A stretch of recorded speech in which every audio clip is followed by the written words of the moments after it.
Emakhosini ninjani? Umakhosi uMkhize okhulumayo. Ngisacela ukukhuluma ngomngozi bokuganwa isangoma. Bokuthatha isangoma usifake ekhaya. Nizosenza umakoti. Noma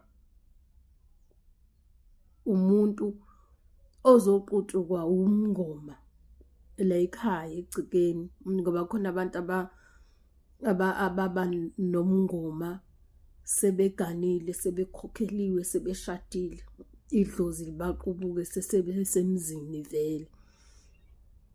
Ukuthi ibuphi lobu bungozi engikhuluma ngabo? Ubungozi engikhuluma ngabo ukuthi uma nina nizoganelwa isangoma kodwa lekhaya aninawo umsamo uqondile, aninayo indawo enishisela kuyona impepho eniyenze ngendlela, aninayo indawo enithi indawo lenikhuluma khona nabogogo balekhaya, nabomkhulu balekhaya emzini. Kepha nizothatha umuntu oyisangoma oseqedile noma umuntu ozoqutshukwa umngoma lekhaya akwenze okwakhe aqede. Nina aninalutho kuleli khaya, aninamsamo, anuwenzile, anulungisile. Umsamo walekhaya usuwafa, ngoba vele angeke nize niganise isangoma ningakaze nibe nawo umsamo, noma ningakaze nibe namakhehla aniphethe lekhaya nezalukwazi, ngoba ngeke idlozi lenu likwazi ukuyodonsa isangoma singakaze sibe khona lekhaya. Sokuthi umsamo wenu nina nonyathele ngeenyawo, anuwusebenzisi, awukho. Bese nithatha isangoma nizosenza umakoti la ekhaya. Napu umngozi ukuthi umakoti nedlozi lakhe sebezoqhwakela ngaphezulu kwedlozi lakamkhwenyana, ngoba lakamkhwenyana awukho umsamo. Ikuphi kokusuke kufanele kwenziwe? Uma lekhaya nizothatha umuntu nithi sithatha isangoma sizosishadisa, okusuke kubalekile okungayona ingozi ukuthi nivuse umsamo, niqale nivuse umsamo wenu lekhaya noma isigodlo la ekhaya, kakhulukazi uma lo muntu engenwe amakhehla noma enobukhosi bakhe ahamba nabo bakubo azoganela nabo lekhaya. Okusuke kubaleke kakhulu ukuthi vusani umsamo walekhaya, lungisani umsamo walekhaya kamkhwenyana, ukuze mekufika umakoti nibe nendawo lapho enizombika khona kanye namadlozi wakhe. Khona umakoti ezokwazi ukuthi mefika nedlozi lakhe akhothame ngaphansi kwethonga lakamkhwenyana. Khona ezokwazi ukuthi nethongo lakhe likhothame, lazi ukuthi siyongena ekhaya, siyongeniswa ekhaya. Umakoti mefika lekhaya, umkhwenyana noma ukhona ashisa impepho esigodlweni sasemzini, kubikwe kuthiwa nangu umakoti uzongena lekhaya, umazi bani. Nedlozi lakhe lazi ukuthi la ekhaya siyakhothama njengomakoti, sikhisheliwe izinto zokuba umakoti. Kuleli gceke sizokotiza, sisenza umsebenzi wethu, kodwa sizokotiza, sizongena ngaphansi kwamanye amakhosi. Ngoba uma ningakwenzi lokho, umuntu ozoqala ukuba nesigodlo lekhaya kuzoqala kuba umakoti.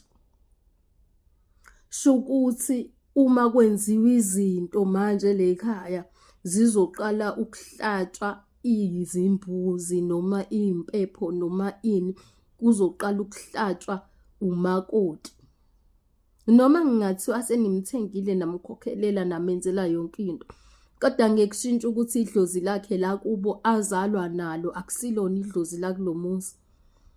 Mephahla uyoliphahla kagcine idlozi la semzini la agaliswe khona, noma nimthengile namcela ngenyongo. Igama lakhokho wakhe nokhokhokazi wakhe elakhe asuke nalo kubo, azoqala ngalo ukuliphahla lekhaya. Futhi angeke aze kube khona omunye umuntu la ekhaya, noma ngathiwa senimkhokhelile, ozoba nemvume yokuthi avela ingenele esigodlweni sakhe. Athi ngoba mhlawumbe uzophethe namahlaba noma ufuna ukushisa impepho noma ufuna ukukhuluma nedlozi lakhe. Cha, angeke kube kanjalo. Into ezokwenzeka wonke umuntu uzocela kuyena makumakoti nginenkinga ngicela ungena esigodlweni, ngoba vele anilazi phela idlozi lakhe lingenile, futhi mekade kathwasa kade ayithwasela. Shuthi manje meningawuvuso wenu umsamo nina senifuna ukuthi umakoti abe ngaphezulu, nina nibe ngaphansi. Nizenzela nina lokho, nizobe nizenzela, nisuke nizenzela nina. Uma ningawuvuso wenu umsamo, shuthi senithatha umakoti ngale nizomgibeza ngaphezulu kwamakhanda wenu, nizomgibeza ngaphezulu kwamadlozi wenu. Nizosho ukuthi thina sicela ukukhothama, noma ningakushongo ngomlomo kodwa izenzo zisuke zisho njalo ukuthi thina sifuna ukukhothama ngaphansi kwethongo lalomakoti. Ngoba manje asizange sibe nendawo la isobika khona njengamadoda, njengamanumzane, njengamakhehlalekhaya, njengezalukazi zakulomuzi. Seniyolanda umuntu onezinto oqhubayo unqumomgomo wakhe wethonga. Manje noma ngathiwa kwenzekalani noma yini edinga impepho, wonke umuntu kamkhwenyana wakhe uzofika guqe lana athi mama. Kube kungafanele kwenzeke kanjalo. Kufanele ukuthi uvuso wakho umsamo nivuse ewenu umsamo, bese niyabika. Mekhona ezokwenza lekhaya umkhwenyana aqala abike ukuthi umazi bani uzokwenza ukuthi nokuthi. Lokho kuyomgcina ukuthi ihleze eyindoda noma ithongo la kulomuzi lihlezi la madoda phezulu kwalomfazi othathiwe lekhaya, phezulu kwalomakoti othathiwe lekhaya. Kodwa mengenzeki lokho shuthi nisuke nichaza ukuthi lo makoti uzoba uzonigibela ekhanda. Hayi ngokuthanda kwakhe, ngani nini nizobe nimgibeza ekhanda. Yinini enizobe nithi akagibele, yinini enizobe nimnika istebhisi. Noma engekho kuhlaza kodwa nisuke nithi thina siyakhothama ke asidedele umakoti enze yonke into lekhaya, into engakaze yenzeke. Into ezokwenza futhi ekugcineni ngelinye ilanga nigcina abantu basemzini bethi kumakoti, bese umakoti siyasola, siyabona uthakathile, uthakatha ubhuti wethu, noma uthakatha ubaba wethu, noma uthakatha umkhulu wethu, noma lekhaya sesizwa ngaye, vele lo muntu uyaloya.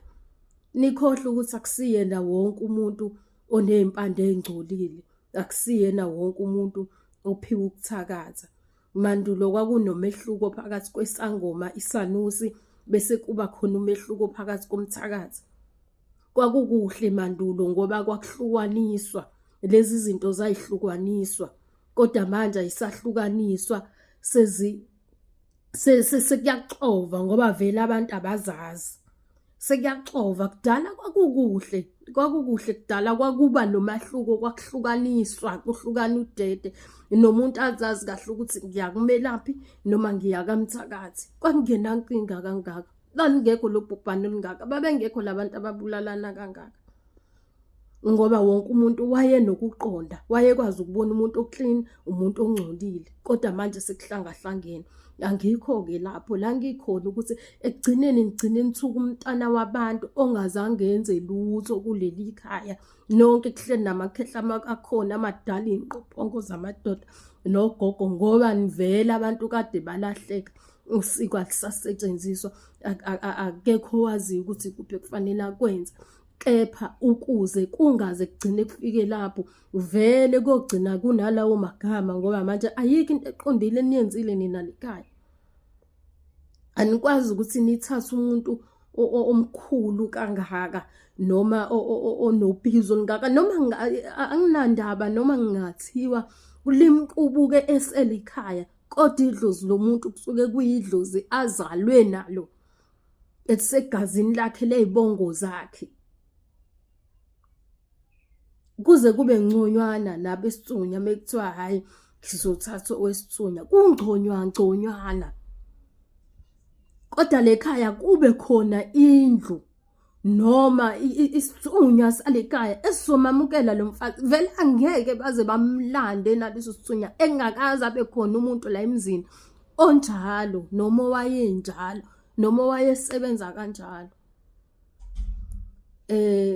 Ukwenza kwami le video ukuthi kuningi yanakala and kuthiwa manje hayi izangoma ayigani, izangoma ayishadi noma seyiganile kuyahliphika. Kunalezi zinto lezi esiyibona zingathi ziyize engathi ayinamsebenzi kanti zibalekile. Futhi bese kuthiwa hayi izangoma ziqhakela emakhanda abantu, izangoma zenza umeke waganisa ngoba nje ubisithithithi sesiyabhuyaphu. Kufanele ngoba manje awunikwenza okwenu okufanele nina njengamadoda, njengabanumzane. Kufanele manje umntana abantu enze njani, uzoyimisela yini umsamo wasemzini? Ngoba noma efika kuleli khaya ezomisa umsamo, uzomisa owakhe la uzobiza khona amadlozi akhe, awasemzini awabize ngasekugcineni. Why nina madoda ningathathi ningenzi ngendlela okuyiyona yona khona nizohlezi ninobudoda nethongo lenu, ukuthi nazi ukuthi lo muntu uzokhothamela nina. Kepha manje menimfaka nje kanjalo eyuyena, shuthi mina nonke nizokhothamela yena umakoti, nizokwenza nina.